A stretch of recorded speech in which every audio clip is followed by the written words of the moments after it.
Voltamos a esse segundo programa do Fórum Sou do Esporte. A gente está discutindo aqui dinheiro. A gente precisa saber o quanto financeiramente o esporte movimenta no Brasil. E não temos esse dado. Por isso, esse projeto do PIB do esporte, encabeçado pelo Instituto Sou do Esporte, com apoio da EY e de muitas entidades aí, está começando com previsão de conclusão em junho de 2025. Muitos desafios pela frente e uma importância também de fazer uma comunicação para o público final e também para os atletas, né? Porque parece que os atletas estão ali treinando, mas nós estamos falando de algo que atinge eles diretamente, que é onde vai resultar em apoio, em financiamento, para eles terem cada vez mais condições de se desenvolver e apresentarem os resultados finais. Nós estamos falando aqui de esporte de alto rendimento. Como é que é a conexão com os atletas em relação? Eles ficam um pouco alijados disso? Como levar essas informações da importância de um projeto e de uma iniciativa que parece distante do treinamento diário deles, mas que impacta diretamente a vida? Que ótima pergunta. Muito obrigado. Nós temos um programa dentro da Liga que chama exatamente Conexão. E onde a gente procura trazer o atleta exatamente para o centro dessa discussão.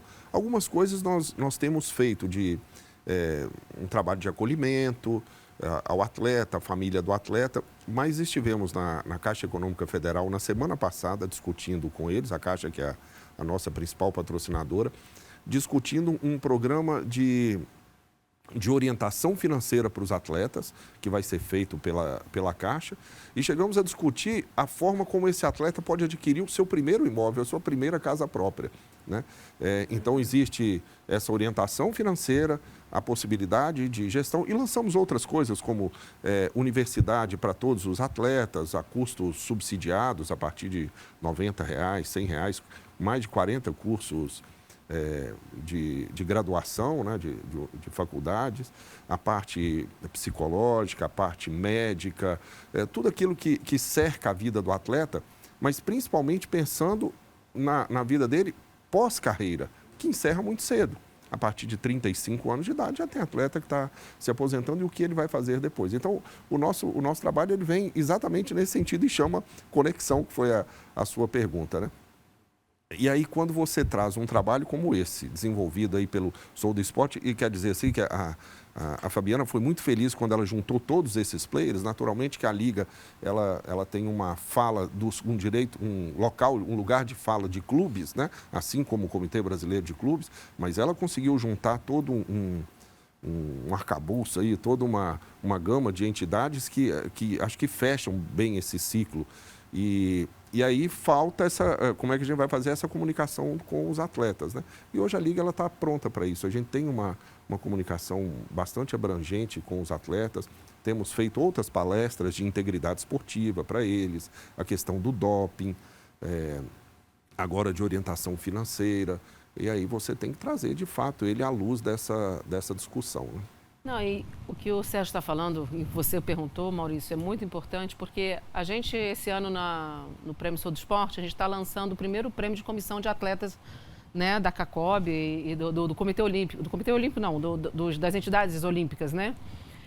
E na reunião que eu fiz com os atletas, explicando o que era a premiação, como é que eles poderiam se inscrever, a gente, né, trouxe duas propostas, uma de atuação e outra de projetos. Então, a atuação, o que é? É o exercício que eles fazem de democratização do esporte. Eles estão ali como comissão de atletas, as assembleias, como eles participam no processo decisório. E o de projetos, digamos que seria o que eles fazem além da atuação, né? E, obviamente, existe ainda uma distância da gestão em algumas entidades com os atletas, né? Existe essa tentativa de atribuir a eles, aos atletas, que eles não querem saber. E, efetivamente, tem atletas que não querem saber, mas tem atletas que querem saber. Então, você tem que também pensar quem tem o perfil para gestão, quem tem o perfil para trabalhar, para atuar politicamente. Então, você encontra esses atletas. E não é que todos os gestores sejam extremamente capacitados. Tem gestores de confederações olímpicas, paralímpicas, não olímpicas, que são muito capacitados e tem outros que não são. Então, é a oportunidade do conhecimento que a gente precisa trazer para a base. E aí o Sérgio fala com propriedade sobre o projeto dele, né, com a base, e digamos que esse entendimento da relevância do atleta na cadeia, porque o esporte ele só se faz com atleta. E se não houver atleta, a gente não tem esporte. É tão simples quanto isso, mas às vezes tem um vácuo nesse entendimento. E aí o Marco Antônio Laporta, que é o presidente eleito do Comitê Olímpico do Brasil, ele participou de um videocast da Sou do Esporte e ele fala da preocupação já dos próximos jogos, em termos de descoberta de talentos. E aí entra esse trabalho que o Sérgio também falou, do Comitê Brasileiro de Clubes, que tem sido assim, eles deram quase um cavalo de pau 360 na gestão e trouxeram, hoje eu vou nos congressos do Comitê Brasileiro, é uma coisa impressionante, de gestão, de capacitação, de trazer essa informação. Nós demos, eu e Lars, uma palestra para 900 pessoas sobre a relevância do PIB do esporte. Então, isso faz toda a diferença, mas é aquilo. É uma mudança cultural. O que a Sou do Esporte propõe para o esporte brasileiro, às vezes até a gente mesmo com dificuldade de conseguir patrocínio para a nossa entidade, para a nossa causa, é que nós estamos lá no profundo, a gente está lá debaixo do mar tentando ajustar para que o mar, né, quando você mergulha, esteja limpo. Então, esse entendimento cultural da relevância do esporte para o país econômica, eu acho que é que vai fazer o processo decisório. A minha concepção, a minha construção nesse projeto, a construção junto com a UI, a construção junto com o board, com Las Grael e Efetivo, é que a gente mergulhe num mar limpo e a gente tenha prazer de estar ali e possa nadar com tranquilidade, porque nada vai acontecer. Então, são as dificuldades da economia normais, em qualquer segmento, mas o esporte precisa ter esse protagonismo. E só complementando, quando a gente olha outros setores similares que têm um PIB calculado, que você sabe que tem o dinheiro na mesa, o dinheiro está na mesa. Você aproxima os atletas, aí, independente do que ele vai fazer pós aposentadoria ou parar de competir, até durante a competição, você atrair jovens sabendo que tem dinheiro. Você não precisa estar no premiações. O primeiro. Tem premiações. Você tem campeonatos agora que conseguem te ajudar a sustentar a tua família, teu estudo futuro. Essa aproximação ela é muito importante. Saber que existem políticas públicas para você fomentar mais grana para o setor. Então, toda essa aproximação, hoje você ainda tem um hiato muito grande entre o atleta e quem vai buscar o dinheiro. Quem vai criar esse projeto. Que talvez nem conheça a realidade do atleta. Ele vai buscar o dinheiro, depois busca o atleta. Em outros setores, eu vou dar um exemplo aqui de como um setor cultural, a música. O músico, né, que só existe a música pelo músico, ele já conhece que tem dinheiro, ele vai atrás. Ele sabe quem é a entidade privada que está pró-investir, ela sabe quais são as políticas naturais que tem para investir. Então, tem que partir deles. Essa falta de informação, acho que ela continua com esse ato. Quando a gente começa nesse letramento, aí voltando, você começa a divulgar aqui informações de quais são as entidades que têm pró-investimento em esporte, você consegue aproximar. Até o próprio atleta vai atrás. Né? Mídia também está envolvida no relatório, estará? Está envolvida no relatório. E acho que esse, né, Sérgio, é a principal ferramenta hoje em dia de negociação é a mídia, né? Sem dúvida. Através dela, né? Então, o esforço também é ir nas empresas de comunicação e pedir a elas... Não, já buscamos os relatórios, já buscamos os balanços. Porque esse dinheiro, normalmente, quando vem da mídia, ele já entrou nas confederações, nas federações, nos clubes, nas ligas. Então, esse dinheiro já está lá. Então, a gente não teve nem que ir. A gente já tem os contratos que foram negociados, a gente já está feito. Né? Então, nesse caso, a gente não precisa ir, mas, obviamente, é uma receita, é um dinheiro muito relevante nesse mercado. E o relatório trará discriminado por modalidades? Não. É por setor. A gente entende que uma das coisas que a gente não podia era cair no tiro do pé. É isso. Né? A gente, por exemplo, não pode botar futebol contra ninguém. Né? É uma realidade, ponto. Mas eu não posso trazer a modalidade e mostrar que aquele segmento daquela modalidade não traz retorno, porque existe isso. Só que talvez ele não exista esse retorno pela miopia do mercado no setor. Então, não necessariamente, sei lá, vamos dar um exemplo, canoagem. né? Você tem o Isaquias Queiroz, ele dá um retorno incrível, ele é um cara incrível, ele dá resultados incríveis. Mas a canoagem, efetivamente, ela tem uma representatividade econômica a partir do Isaquias, antes de Isaquias e depois, né, e depois de Isaquias. Pode ser que sim, pode ser que não. Mas o que a gente, para falar de economia, a gente tem que falar de quinais, de segmentos econômicos. Então, a gente reúne toda a mídia, a gente reúne todas as entidades, a gente reúne todo o gasto pessoal.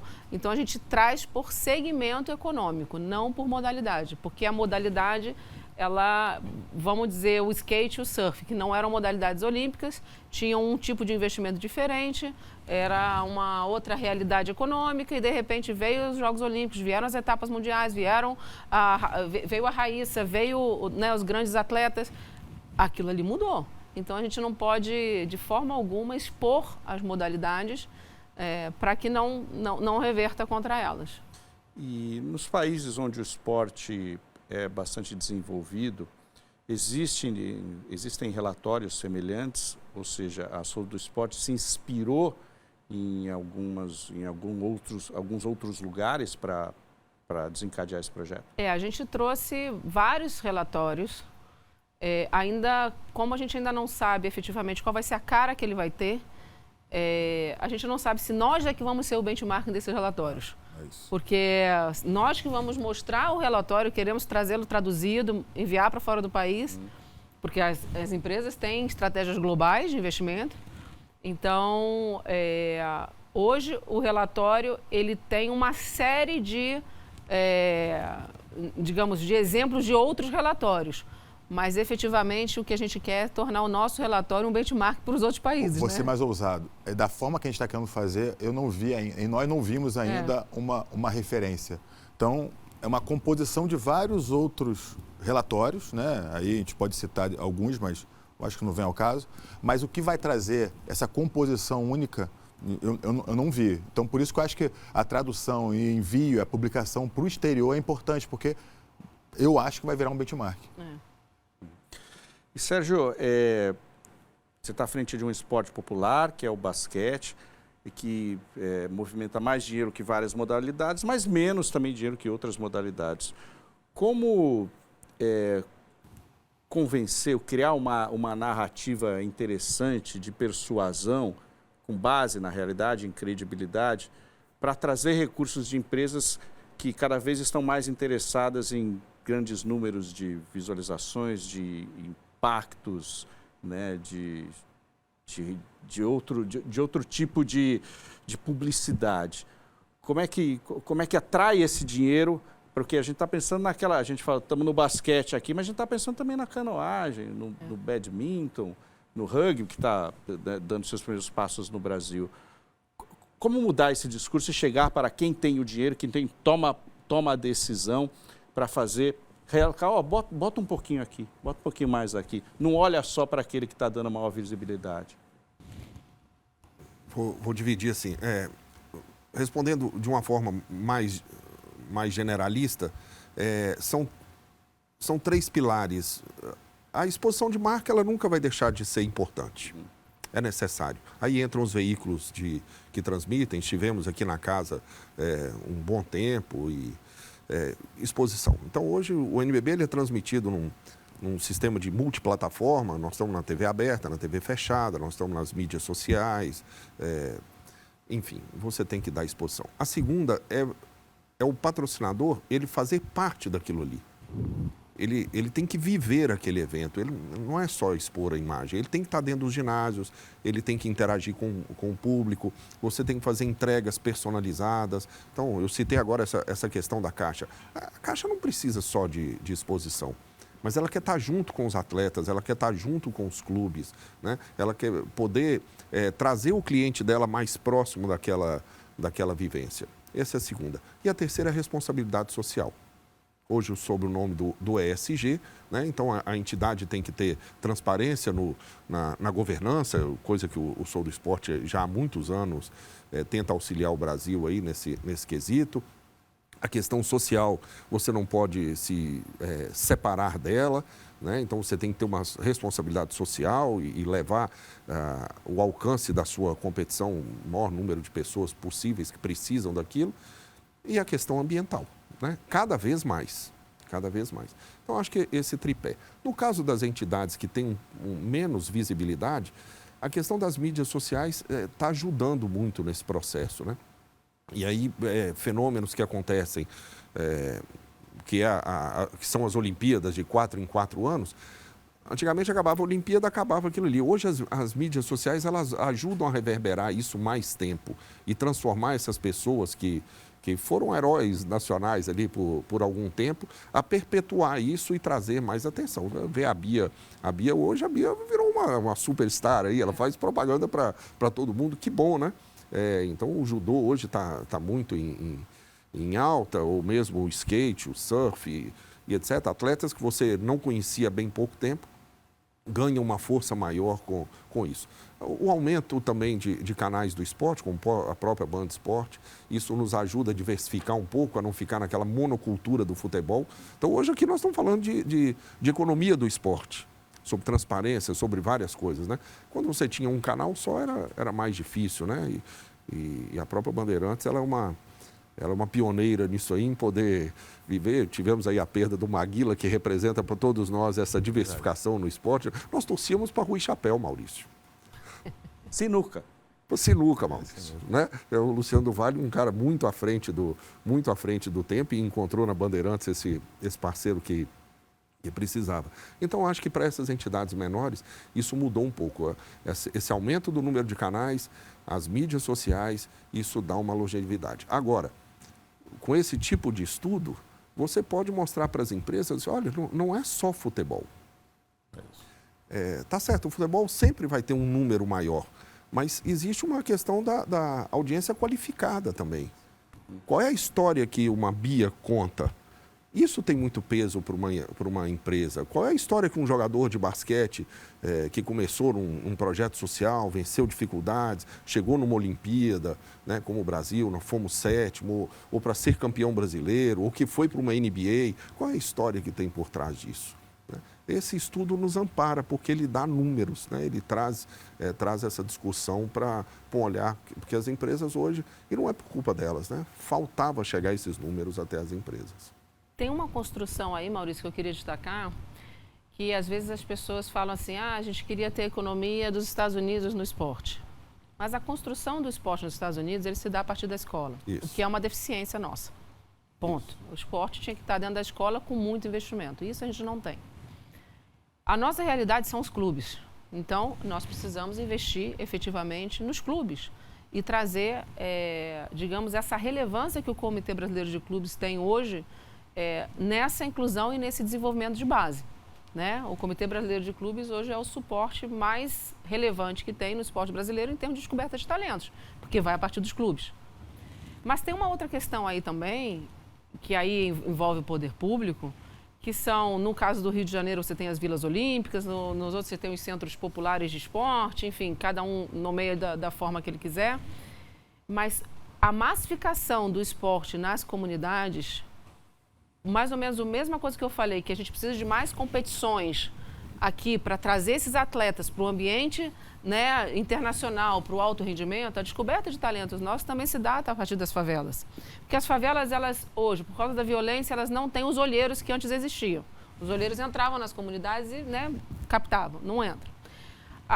Cada vez é mais difícil o acesso de transporte, o acesso de alimento, ou a disponibilidade da mãe de poder levar essa criança para o clube. E a disponibilidade do clube em oferecer cada vez mais, digamos, times. E eu sempre falo, por que o poder público não oficializa essas comunidades com seus times e federa? Então, por exemplo, se nós tivéssemos a Federação de Basquete do Rio de Janeiro, com o time de basquete do Complexo da Maré, com o time de basquete da Rocinha, com o time de basquete... Nós tínhamos muitos clubes no município do Rio. Eu lembro quando eu jogava vôlei pelo Fluminense, você tinha Lufkin, você tinha Supergás Brás. Acabou. Mas então por que a gente não consegue trazer essa saída da inclusão para o esporte de competição dentro das comunidades e elas terem suas bandeiras? e dentro das competições municipais, você poder selecionar esses atletas para que vão para os clubes para angariar a federação estadual e da estadual, a confederação, e daí para competições estaduais e competições internacionais. Então, o PIB ele não entra nesse processo apenas para a questão do patrocínio. Ele entra para o entendimento que a massificação do esporte, mais uma vez voltando àquele tema que a gente falou, se a gente não tiver o atleta, a gente não tem esporte. E o computador está vencendo essa guerra. Né?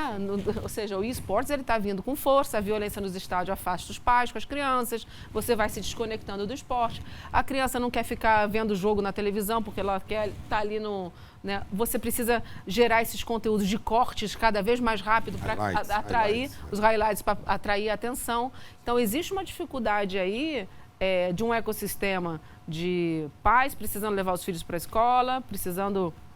levar para o clube, o acesso ao clube ou a falta de acesso ao clube, a comunidade que não tem a probabilidade, assim, ela não consegue nem competir. Então, você vai indo embora com talentos. Uma vez eu vi a gente viu agora na Olimpíada, nos Jogos Olímpicos, o garotinho lá no Nordeste fazendo salto com vara. Não lembra? Eu lembrei do meu filho, porque a gente assistiu o Thiago Braz vencendo.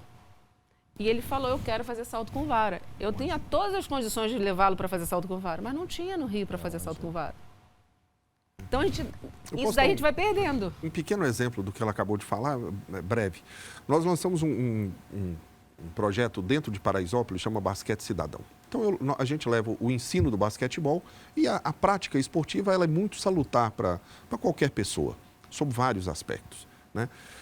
Mas a gente sabe que tirar um atleta de alto rendimento, o número ele é um pouco ingrato, né? Para ele chegar a ser agulha no profissional. Exato. Como é que eu levo um benefício maior para esses meninos, além da atividade física? Ela, por si só, já justifica o projeto, né? Então, ele chega lá, tem a atividade do basquete, ele tem um lanche, etc. Profissionais treinados. Nós começamos a dar curso profissionalizante para ele trabalhar no basquete. Então, após 6 meses de aula de basquete, eles começaram a fazer um curso de arbitragem, em parceria com a Federação Paulista de Basquete. A gente dá um curso de arbitragem com os recursos que ele necessita, de vídeo, de áudio, material didático. E nós formamos a primeira turma aí com 18 árbitros e que já começam a trabalhar em campeonatos escolares, jovens a partir de 16 anos. Já começam a trabalhar em campeonatos escolares. Depois disso, fizemos um curso para eles se tornarem coletores de estatísticas à beira da quadra, né? Então, quando você acompanha um jogo de basquete, ele é abastecido com muita estatística, tem que ter alguém ali para fazer isso. Então, muitas vezes, esse jovem ganha num final de semana ou trabalhando num período noturno, às vezes mais do que o pai ou a mãe ganham no mês inteiro. Então, nós conseguimos ampliar a questão só da assistência da atividade física para trazer para o mundo do trabalho, né? Da empregabilidade. Eu quero fazer um parêntese. Mas esse parênteses tem que ser muito rápido. É um assunto tão importante. O projeto Grael, ele culmina exatamente na profissionalização de quem promove a inclusão. Agora eu estou feliz de ouvir isso do Sérgio, porque isso daí é a ferramenta, né, propulsora do esporte. E hoje nós temos que pensar que o esporte ele gera emprego. E isso daí, você trabalhar a capacitação, negócio, né? Tudo de bom. Muito bem, José Rocha da EY, muito obrigado. Sérgio Domenici da Liga Nacional de Basquete, Fabiana Bentes, muito obrigado. Semana que vem tem mais Fórum Sul do Esporte para você. Até lá, tchau, tchau.